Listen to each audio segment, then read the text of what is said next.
Ladies and gentlemen, Lab Coat Agents, welcome back to another episode of the State of the Month, and it is a brand new month. August just started. Look who just joined us.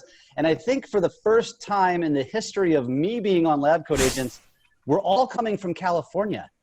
Really? How about that? Holy I'm in Hollywood right now, actually, at my daughter's apartment. So Brian Stevens is joining us today from the National Real Estate Post. This is our bi-monthly webinars, and today we have decided that we are going to talk about what the heck is going on in the world of our industry, what to expect going forward. You know, the COVID cases are starting to rise again, as everybody knows. Things are shutting back down. Kids are about ready to start school in a few weeks. Brian, what should we expect as we head into September and October, and how should we be planning as we get through these last few weeks of, super busy times? And by the way, good morning, Tristan. Yeah, it's really hard to say because there's so many variables that are not really decided on yet. And I think a lot of the statistics and a lot of stuff that's happened with our economy and the housing and mortgage market has been propped up by the CARES bill. I think that had a lot to do with where we're at right now. So the coming months, it's certainly, if we pass this HEALS bill, which is going to be another $1 trillion to our deficit, that can kind of help some folks out. But there's interesting things that are going on in real estate right now. So home sale transaction volume, and this is contracts that have been signed, but the sale hasn't closed yet. It's up 21% in June, and it's up 30% in July from a year ago. Enormous numbers. So of course, with our limited inventory and a number of different variables out there, it's creating pent-up demand. And it's kind of the Cabbage Patch doll or the Beanie Baby syndrome, or even the toilet paper syndrome of a couple of months ago. If you can't have it, you want it twice as bad. And with our record low inventory that we have right now, I think it's pushing a lot of people to sign a lot more contracts. The reasons that are given for it is, people want to move out of the metro areas. They want to move to the suburbs. They want to have that home office. They want to have more open space because of this whole COVID thing. People are looking at states now. Now, if I'm going to move out of a city center into the suburbs, or now that I'm working remotely, do I necessarily have to stay in the state of California that has a very high state tax burden for people? So a lot of people in California, other high taxed areas, are looking at going out of state. A lot of folks from Manhattan and New York are flocking down to Florida in numbers that we haven't seen for decades. And what people are realizing is that if we're going to be operating our business remotely now, well, then why don't I move to a state where I can keep a little bit more of my cash? So that's a big part of it. And interest rates right now. I mean, I just saw that, there's a wholesaler out there who's offering a 15-year interest rate that's below 2%. And right now, housing affordability is at a 3-year high.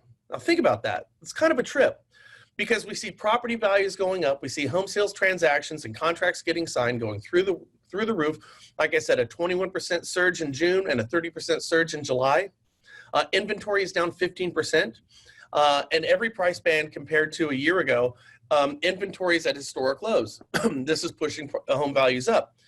But with interest rates being as low as they are, affordability has kind of come back to the table. And that's really kind of an interesting thing to see right now. So that's a huge thing, is really the understanding that I think with COVID, and you're right, we're seeing this second surge. Man, I just jumped out of a plane and went down to Houston, Texas over the weekend, and I flew out of San Francisco International Airport. That place was a ghost town, just a ghost town. When was the last time you went to like a major airport anywhere in this country and you walked right through TSA? I mean, There was nothing there. It was crazy. Yep. I was in LAX, same thing. And that airport is usually just jam-packed. Right. Now, we just heard Zillow came out and announced yesterday that all of their employees can work remotely indefinitely. And what that tells me is that they're looking at their business model and they're not really seeing a drop-off in productivity, but they don't necessarily have to have that big downtown Seattle space where people are commuting into every day, which is costly and it's time-consuming too, because if you've ever been to Seattle or any major city, traffic can be kind of a pain in the butt. So they've made the decision to allow everybody to work from home remotely. Well, if that's the case, you think of the 10,000 employees that Zillow has right now. They don't need to be in Seattle or the suburbs of Seattle, where the cost of living is some of the highest in the entire country. They could just move right on down the road to Spokane or Coeur d'Alene, or go down to Tacoma or Vancouver, Washington, or anything like that. or states that have a better tax haven. And this is what people are doing. And Zillow is not the only company that's doing this in real estate. They are just kind of the canary in the coal mine. And we're starting to see this more from real estate companies, people working remotely. We started to see this before the whole COVID pandemic broke down, with companies like EXP with a different model where everything is primarily done remotely. We're seeing this from smaller brokerages as well, where they're not really thinking about having that big brick and mortar, and people are becoming more comfortable with this whole idea of doing Zoom meetings and communicating via some type of FaceTime or Skype or Zoom. So what's happening is we're seeing what this COVID is doing is it's really kind of, this was a path that we've been on. There's no doubt about that. This is a path that we've been on, but what it's doing is it's making everything go faster. Perhaps this would not have been the case in real estate for the next 5 to 10 years, but now with COVID, we don't have a choice. So it's really pushing along how we're communicating with each other. And we're seeing this with real estate agents and how they're communicating with their clients and their consumers. Now, this is a stat that I just blew my mind away. Now, it's from Redfin, so they certainly have a dog in the fight. But I do kind of agree with the gist of what they're saying. And they're saying that 45% of all contracts from those that they surveyed are signed sight unseen, meaning 45% of people who are signing contracts to purchase homes, one, because of the pent-up demand that we have right now, where there's bidding wars in every major metro area and the suburbs around there. And so it's the Beanie Baby syndrome where people want to get in because they can't have it. But the number is extraordinary. 45% of all contracts are sight unseen. Now, this is not to say that people aren't, they're not, funding that deal without kicking the tires of the house and walking through it. Certainly that's the case. But as we start to see this second wave of COVID coming down, it really makes you wonder if this is going to continue to accelerate this trend. Yeah. Tristan, you just unpaused or unmuted. I feel like you're going to say something. Yeah, I was. I think the key to this. So I was talking to, what the hell's his name? I think it's Frank Zaccanelli, the previous owner of the Mavericks. He sold it to the current owner over the weekend. And the guy's worth, I don't know how many hundreds of millions. But we were talking about this exact thing. How do we progress into a world that now understands how to live with COVID? Because I think that's been a big challenge, right? Starting from the government all the way down to the states, where it's like, okay, how do we proceed? How do we live with this now? And how does our economy function that way? And I think that's where, because we're not getting along, right? Politics. Because we're not getting along, it's hard for us to come up with one way to say, okay, guys, let's all try this together, because we've sat together in a room and masterminded around this at a high level, and let's go all out, because this isn't going to end anytime soon. People are freaking out. And even though in some cases it's led by fear, in some cases it's actually led by this virus, right?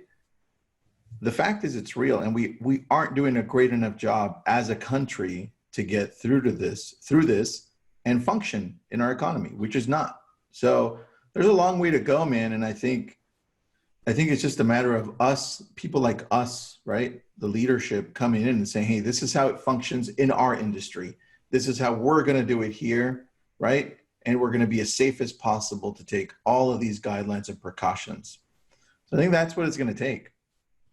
Yeah, and I think people's opinions, I know for myself, I've run the gamut of opinions about this whole COVID thing, from, oh my God, this is the end of the world, to this whole thing is a big bunch of blown up fabricated, mess, and everything in between. And I think most people are trying to look at this, COVID critically, with the constantly changing and influx fluid set of information that we're getting, from our different media and news outlets. And, for me personally, I'll tell you this right now, being a spongy middle-aged white guy who's had pneumonia before, I'm not terribly thrilled with the idea of getting this thing. And I will say that going to the airport it did kind of trip me out a little bit. But one of the main reasons is my partner in a product that we have called Pre-App 1003, which is a loan operating system for mortgage companies, who's down there in Houston, Texas, where ironically I was going. His daughter just went to a couple of weeks ago, went to some, weekend camping retreat with, 60 or 70 other kids. Well, 25 of them came back with COVID. Yeah, and then she gave COVID to his family of 5. Well, there's 24 other kids who are going back to their families. So in a moment, there was an immediate cluster that that popped up, a hotspot that popped up overnight. That became real for me as I'm talking with my partner, and he's going through the treatments and all this stuff. Now, they made it through just fine. It was complicated for him, but we just saw that down in Georgia, and we're starting to see hotspots popping up in different areas around the country, and it's going to change how people are thinking. So yes, in this industry, I think we have to really have just a paramount and dynamic and immediate shift for real estate agents who want to succeed going forward. I think it's absolutely imperative that every real estate agent in this country really understands just the basics behind certain components of communication, new ways of communication, like with Zoom, these virtual walkthroughs, these virtual tours that they're doing, sharing on social media, getting your own Zoom account. I think it was, 4 months ago, there was 10 million Zoom users. 2 months later, there were 200 million Zoom users. I mean, the numbers just absolutely exploded. And what this tells me is it's not just us in our industry who are looking at communicating remotely, but it's also our consumers who in their business are doing the same thing. So the power band of people using this type of technology, not only within but outside of our industry, has just completely blown up overnight. Again, I think what it did is this really sped up what was inevitable and going to take place over a number of years with COVID. So realtors have to have their own accounts. They have to become acclimated with the new forms of communication because they're not going anywhere. This was inevitable anyways. So agents have to understand, and I've always said this, we're all in sales. That's what we do. It's not filling out a contract. It's not filling out a 1003. The primary job of a real estate agent needs to be to find the business for next month and compel people to do things that are in their best interest, which is buying and selling homes. And what that is really, it's one of the tenets and part of the lifeblood of this country. I think it's 1/5 of our economy is wrapped up in some way, shape, or form of real estate. And real estate agents are the stick that stir the soup type of thing.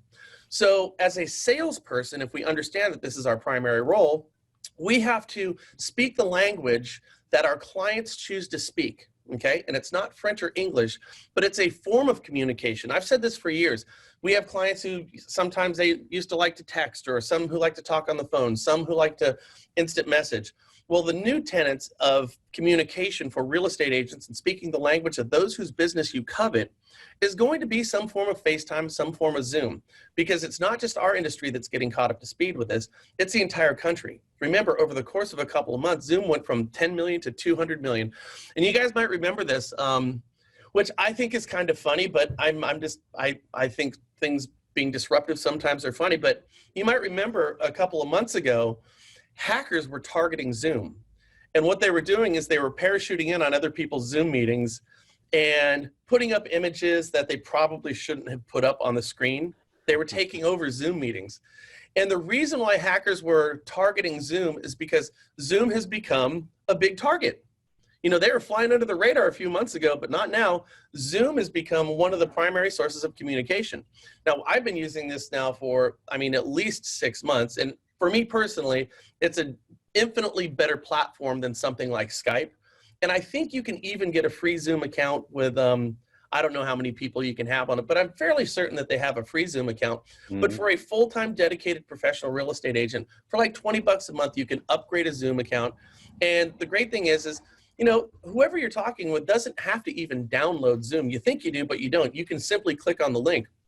Another thing that I thought was pretty interesting is there's a mortgage company who's headquartered out in Arizona, and they do everything with Zoom.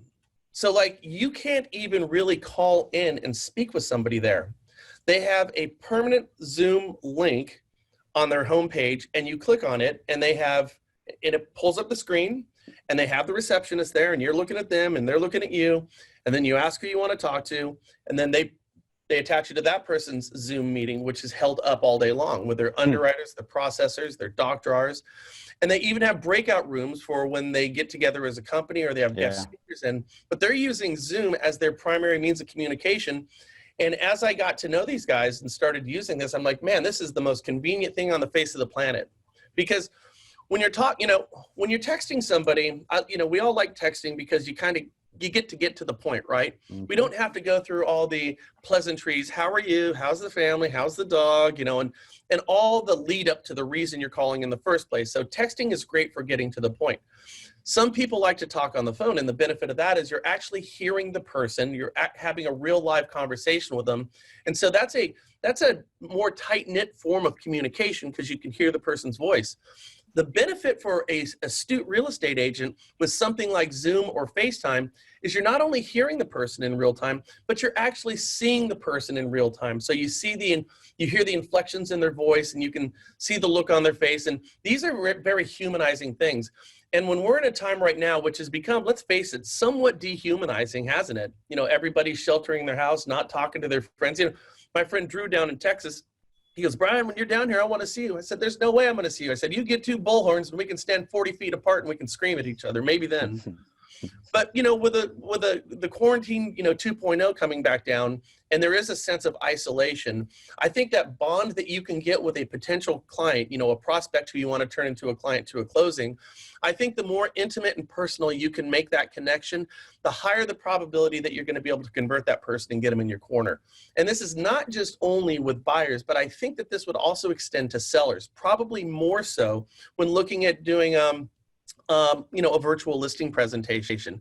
But being acclimated with products like Zoom or Skype or these type of things, communicating in the language of technology that your client prefers to speak with you or communicate with you is imperative.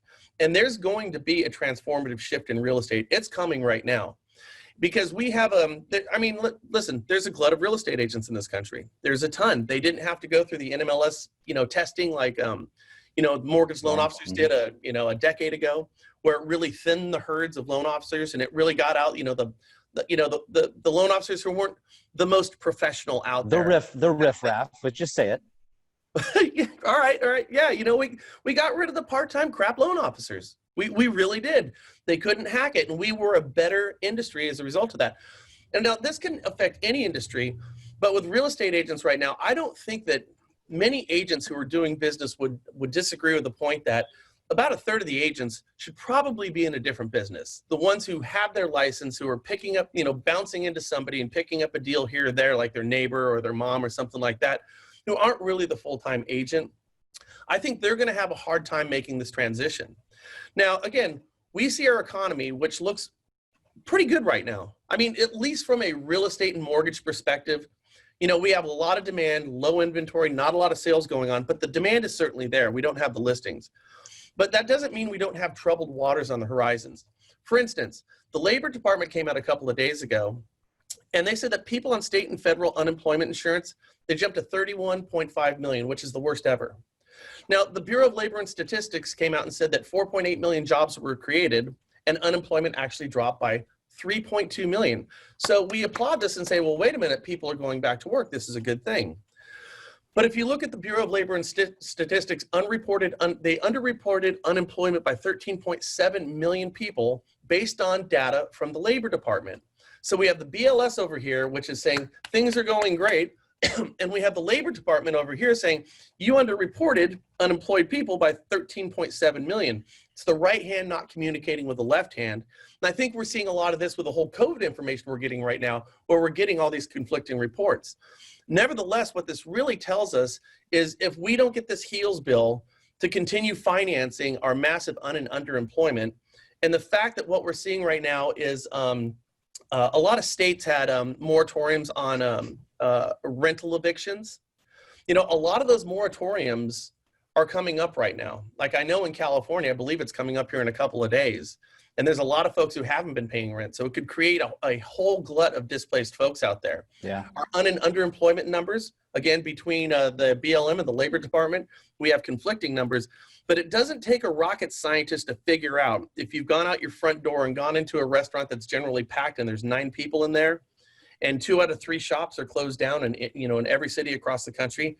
Those are small businesses that are not open, and those are people who they're employing who are not being employed right now. And when we see unemployment benefits start to disappear, particularly the $600 in addition that's coming from the feds, and if we don't replace that, that could create problems going down the road. And what it would do is take a lot of the demand for housing and reduce it. And, you know, that could be a good thing because perhaps it would drive the price of homes down a little bit. And of course, affordability is, you know, something that's kept a lot of people on the fence over the past, you know, better part of a decade. So that brings up a good point too. I was going to ask you and I've heard this from other pundits in the industry saying, we have yet to see what's going to happen as a result of all of the people that took forbearance. All of the people that did, you know, obviously didn't have to make the mortgage payment. Did they go back to work? How is that going to impact the mortgage industry? How is that going to impact the real estate industry? And I'm curious, Tristan, if you have any insight on this as well.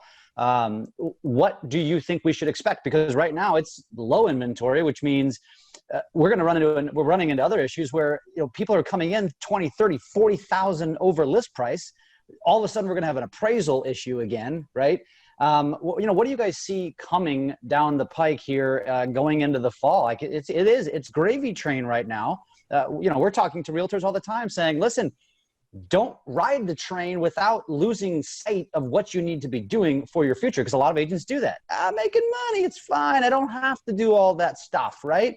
So what do you anticipate coming forward? And so those of you that are on this call that are paying attention, listen up here. And Tristan, I'd actually like you to start here. Two different perspectives. One LCA, one NREP. What do you think is going to happen the next few months in our industry?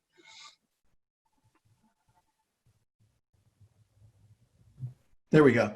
Out of all the active forbearances that are past due with their mortgage payments, 77% of them have at least 20% equity, right? That's the number, which is awesome. That means we're looking at about 1 million. If they all went upside down, that'd be 1 million homes, which is crazy. Still, it's a big number.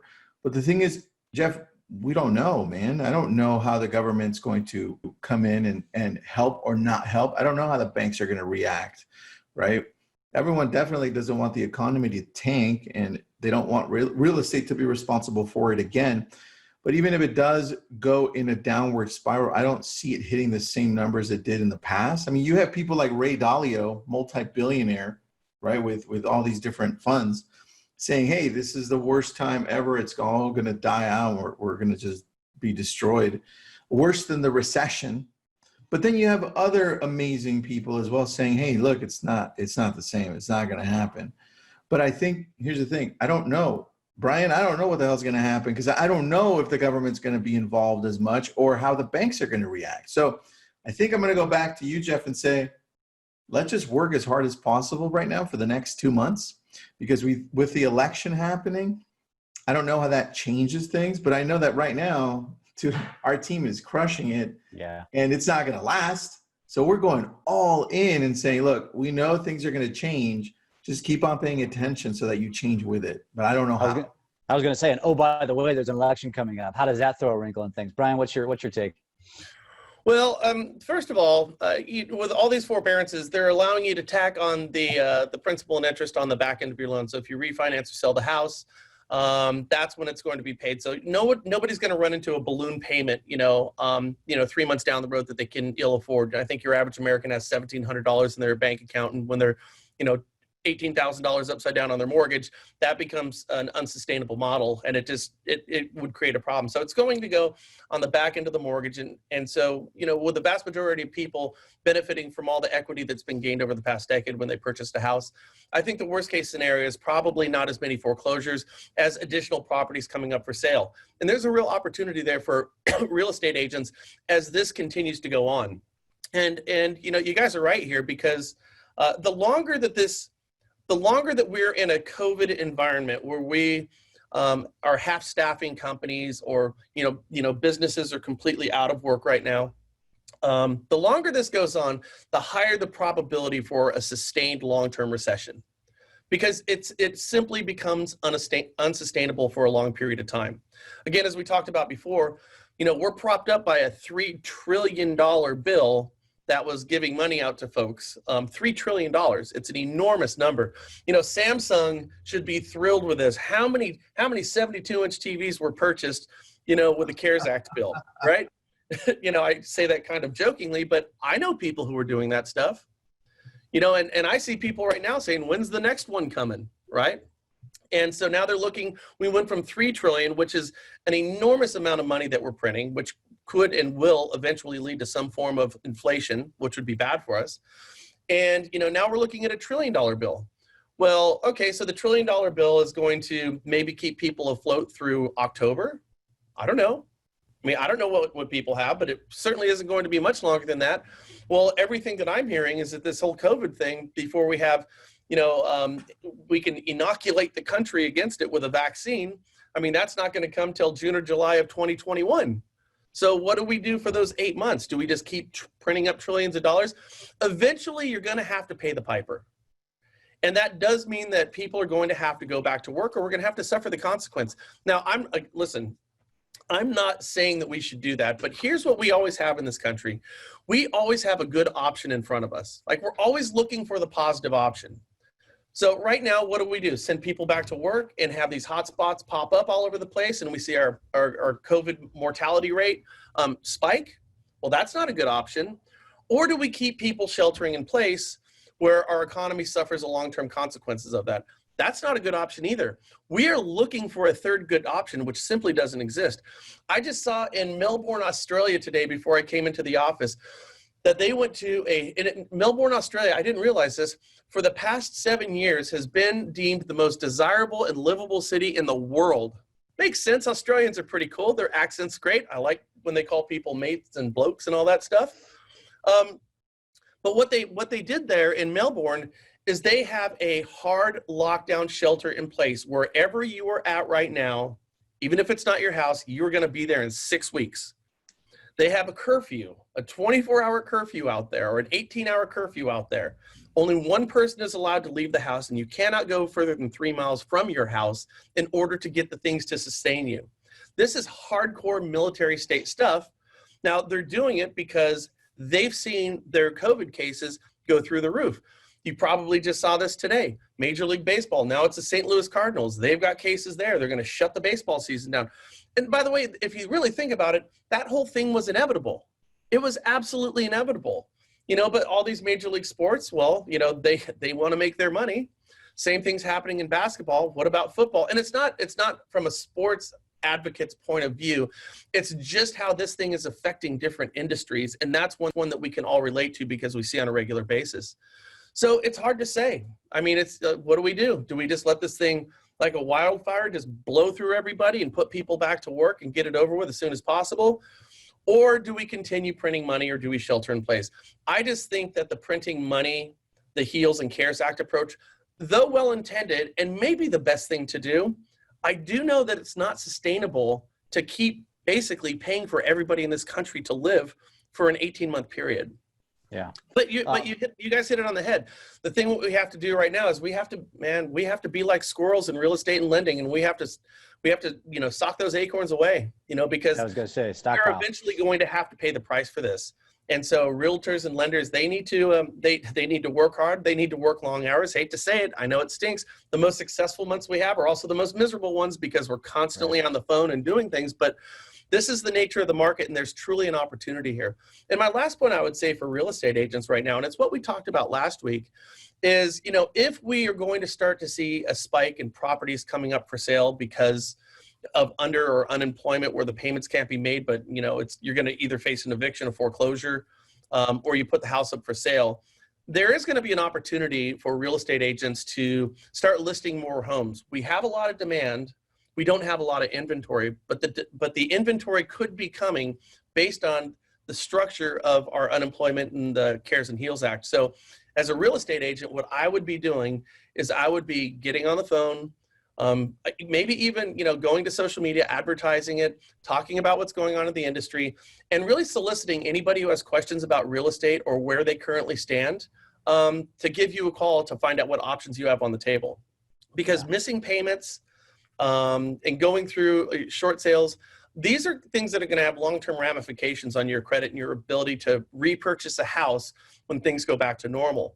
You want to make sure that you're getting to your clients, your past clients, your family and your friends, your sphere of influence before they get to that point. And we saw this from 2008, is the nature of people is to kind of put their head in the sand and not deal with it until they have to. But by the time they have to, they've already missed payments. They're potentially looking at, eviction proceedings, foreclosure proceedings. Get to them before they make a decision that could affect their ability to buy a home over the next decade when we hopefully have this damn thing under control. That's a good point. And I think if I'm a realtor too, I would probably start focusing on ramping up my investor contacts. Yeah. Because you're going to see an influx, you're going to see foreclosures, you're going to see the opportunity for investors. You're also going to have that issue where we're going to put a big cross through a lot of potential buyers because they're going to screw themselves. And I think as a realtor, it's really important for you to understand what forbearance can do to a potential buyer or potential homeowner, because it's affecting refinances all the time. We get people showing up to, rates are so low. You did forbearance. You can't refinance, and and a lot of it is bad information. They're given bad information, which leads me to a question from Bettina, who says, why are the banks not honoring the CARES Act requirements for forbearance, and why is there no enforcement mechanism for it in the CARES Act? She says it is a mess and so unfair to homeowners. What's your take on that? She's completely right. So all banks have these covenants, conditions, and restrictions that they have with their investors. So for instance, the federal government on an FHA loan will let you go down to like a 520 credit score. Like HUD and FHA and their underwriting guidelines say you could have a 520 credit score. And I don't know if people understand this, but with Ginnie, there's no loan level price adjustments. And what that means is the raw pricing that an investor gets for somebody with a 520 credit score and a 780 credit score is exactly the same. Now, we all know that if you have a 520 credit score, first of all, no lender in the world is going to do that, though the federal government allows for it to take place. Most won't do a 580, most will go up to like a 640, and then they're going to charge you additional fees if they're going to do a low credit score deal, though those don't exist on a federal level. Now, the reason is because all the money is private. This is private money.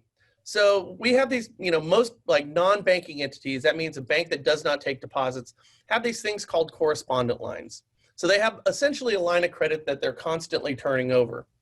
Now, if I have a correspondent line and I sell a loan and that loan doesn't perform, I, as the lender of record, have to buy that loan back. So if I lend $200,000, that person misses a couple of payments, or an early payoff or an early default, I'm going to have to buy that loan back. Now I can't sell that. So it's like having a credit card. If you have $1,000 on it and you go buy that TV for $600, well, then you only have $400 that you can spend until you find a way to get rid of that $600. So if I have 5 $200,000 loans on my line, that means I've got $1 million that I have to service and hold, and it limits my ability to keep lending.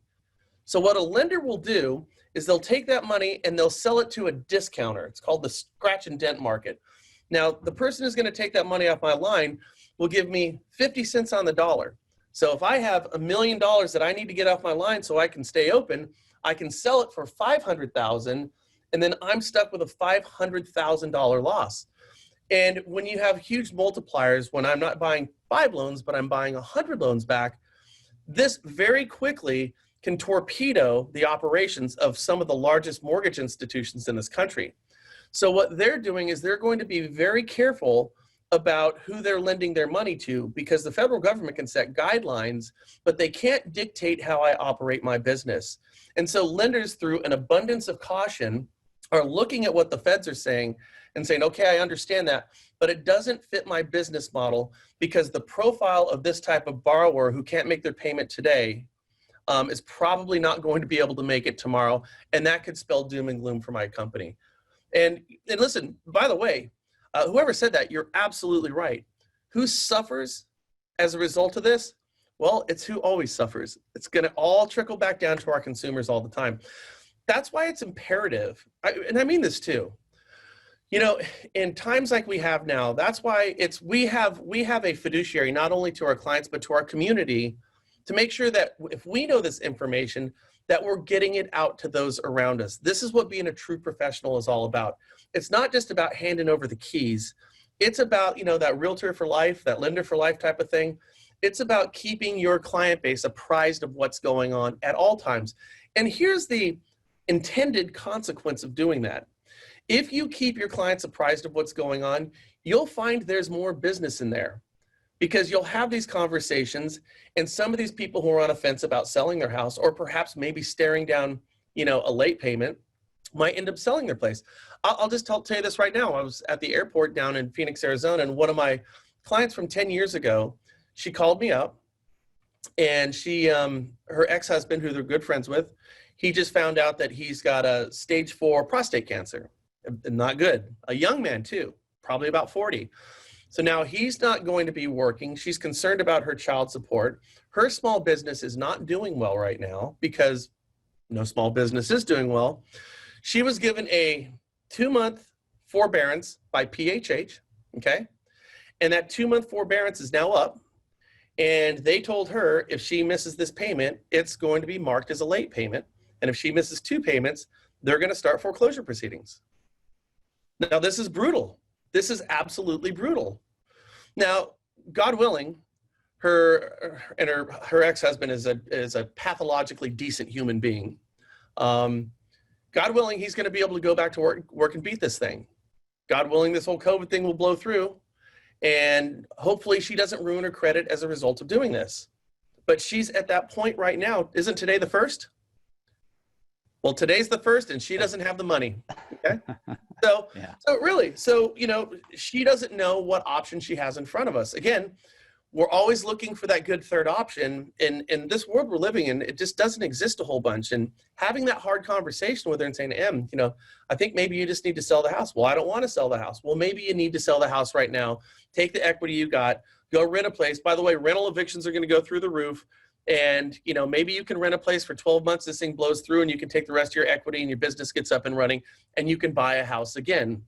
But if she misses these payments, we know what that's going to spell. She's not going to be able to do it. So yeah, it's really imperative that as realtors and lenders that we stay in front of our clients. I think that's a great way to end this too. And as a realtor, I think that's really important to understand, is that when we're talking about what you should be doing, like you're super busy right now, capitalize on it. But as you head into the future months, into the unknown, right?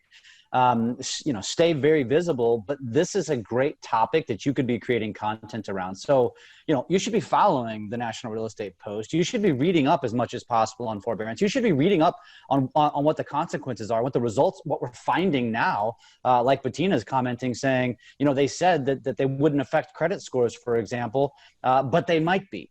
And so you putting out that information to your audience, which, is boring industry content, but it's relevant. And that's the kind of stuff that you as a real estate agent should be doing right now to stay very relevant, to stay the authority. And so I think it's a great way to finish this. So with that said, Brian, any closing thoughts before we wrap up today? Yeah, one thing, and just to I want to dovetail off of your point right now. And there has been in the past some miscommunication of if this should go on your credit report or not. Well, here's what: it should not go on a person's credit report, period. Okay. But we do know that it is being reported, and it has been showing up on some people's credit reports. But that's not the conversation to have. See, here's the thing. It's going to show off on the payoff demand. So even if it doesn't show up on the credit report, it could be an 11th hour landmine waiting to happen. Because when that lender orders that payoff demand, they're going to see the deficiency balance on there, which is going to be the forbearance. And that lender either will or won't fund that loan. So again, as we're going forward here, it's the one question I think realtors should be asking their clients if they're running into them before they're speaking with a lender is, have you gone into a forbearance and have you brought that current? Like, that's a reasonable thing to ask. But every lender and realtor should know that before. You don't want to get in a situation where you've got somebody's house already sold, they're in contract on a new one, and they find themselves out of their old house and unable to get into the new one. So yeah, that would be the one reasonable question. But again, be like a squirrel, man. Time to put acorns away. Talk to people. You're right. It's absolutely relevant right now. I love it. Brian, this has been fantastic. Thank you for everybody that was on today. Brian, you held their attention. Everybody stayed the entire time. That's awesome. And I imagine the Facebook audience will be just as awesome. So this is great. Remember, we're here every 2 weeks, Monday morning, 9 a.m. Pacific, 11 Central. That's noon on East. We'll always have Frank or Brian on, and we'll be talking about the relevant, the relevant topics that are going on in the industry. And right now, man, this is so freaking important. We couldn't have timed this any better, Brian, with our little partnership. This has been great. Great to see you, brother, and look forward to seeing you in a couple weeks. By the way, and everyone stay safe. We'll talk soon. Absolutely. See you, man.